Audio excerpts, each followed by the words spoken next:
toutes et à tous, bienvenue sur la chaîne Nounal Keboulan.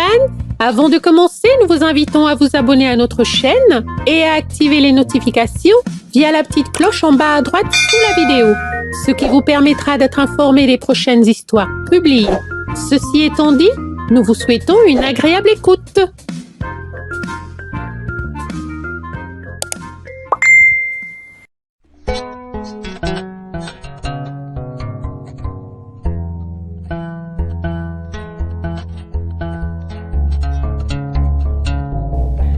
C'est une histoire qui nous vient du Sénégal. C'est l'histoire de Mame Tamba et du buffle. Il y a longtemps, dans une grande forêt, vivaient des buffles, parmi lesquels se détachait un couple qui était le plus tendre et le plus aimable de tous.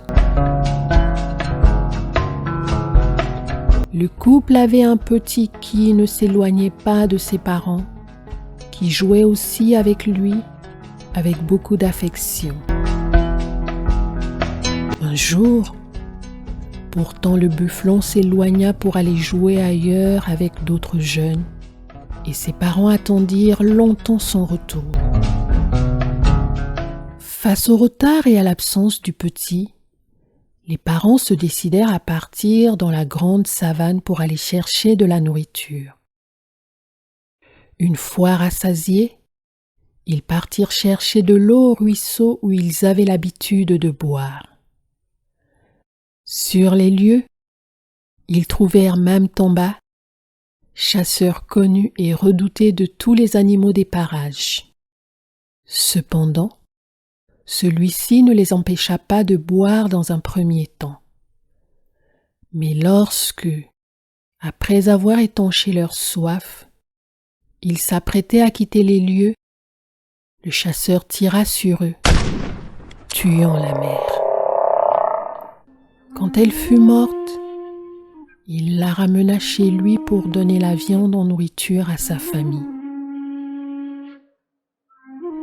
Terrifiés, les buffles retournèrent en courant dans la forêt où ils vivaient, sans savoir quoi faire, car le petit de celle qui était morte était revenu en chantant la chanson suivante où il réclamait sa mère. Sioluje, Lelen Kourien, Si Jumaye, Tebafayen, Yen Kourien. Si Jumayen, Tebafa, Yen Kourien. Buffle, buffle, qui a tué ma mère? Buffle, buffle, qui a tué ma mère? Il demanda où pouvait bien se trouver sa mère, pensant qu'elle avait pu être tuée par l'un des buffles.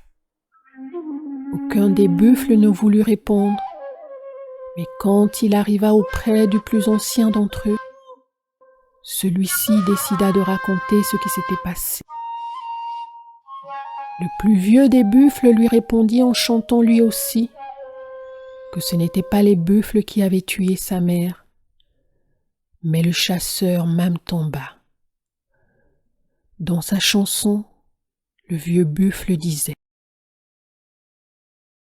Sioluo, yen kourien Mame Tamba, yeite bafa, yen kourien.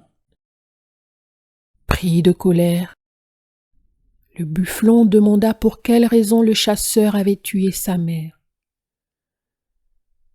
Ayafamun Kula Yen Kourien. Le vieux buffle répondit en chantant: Ayafaji kyo, la yen kourien. Il l'a tué à cause de l'eau. Le bufflon répliqua alors en disant: Jikuman Farisien Yen Kourien, Benjola.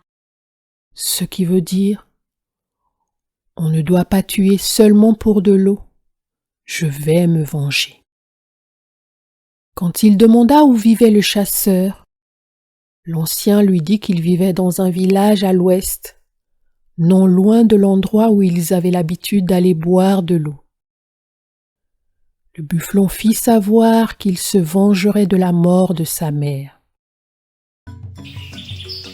Le lendemain, il partit à la recherche du chasseur. À l'approche du hameau où celui-ci vivait, il se transforma en un véritable être humain pour mieux se camoufler, et il demanda à tous ceux qu'il rencontrait où il pourrait trouver Mame Tomba jusqu'à ce qu'il le trouve. Il se présenta à lui comme un hôte et fut ainsi accueilli chez lui.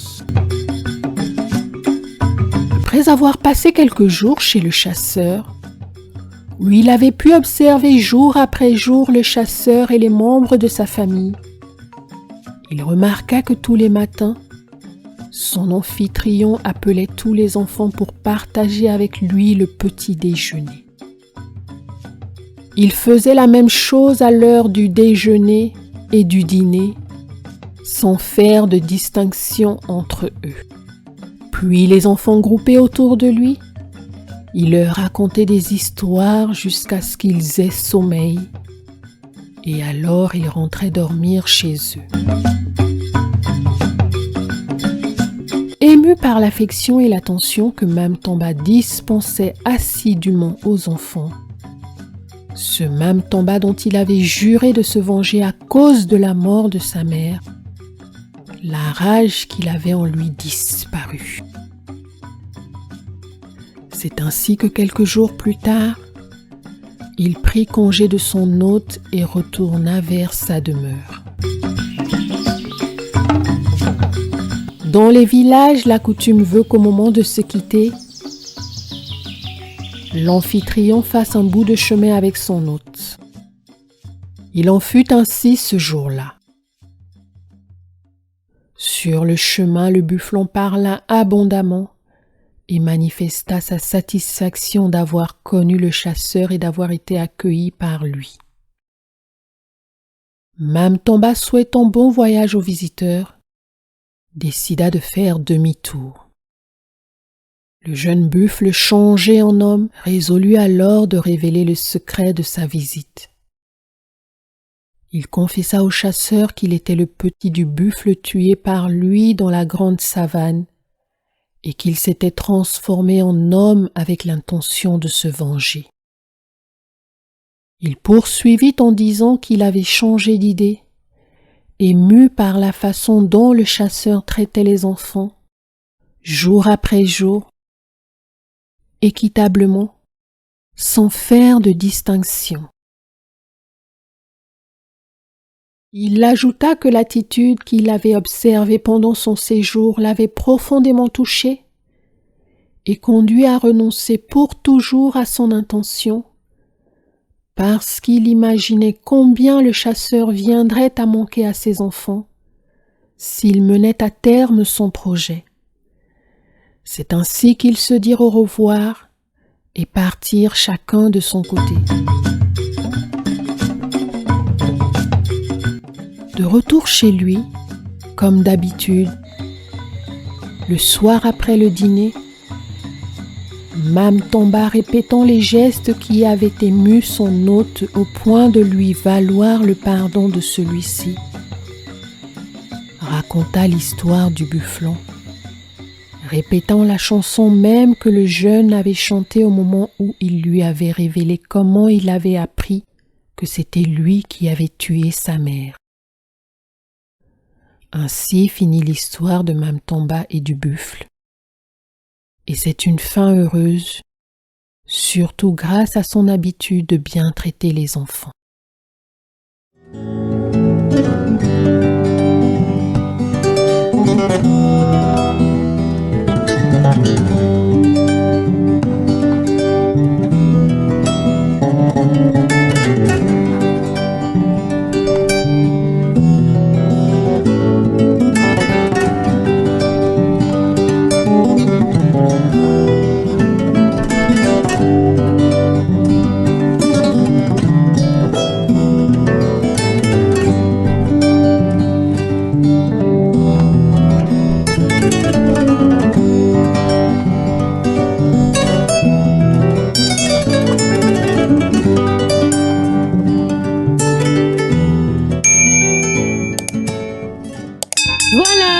tout pour aujourd'hui. Si vous avez apprécié ce moment, n'hésitez pas à vous abonner à notre chaîne Nounal Keboulan et à activer les notifications pour être informé de nos prochains contes mis en ligne. Si vous préférez plutôt nous suivre sur les réseaux sociaux, rendez-vous sous la vidéo et cliquez sur le lien bleu dans le texte de présentation.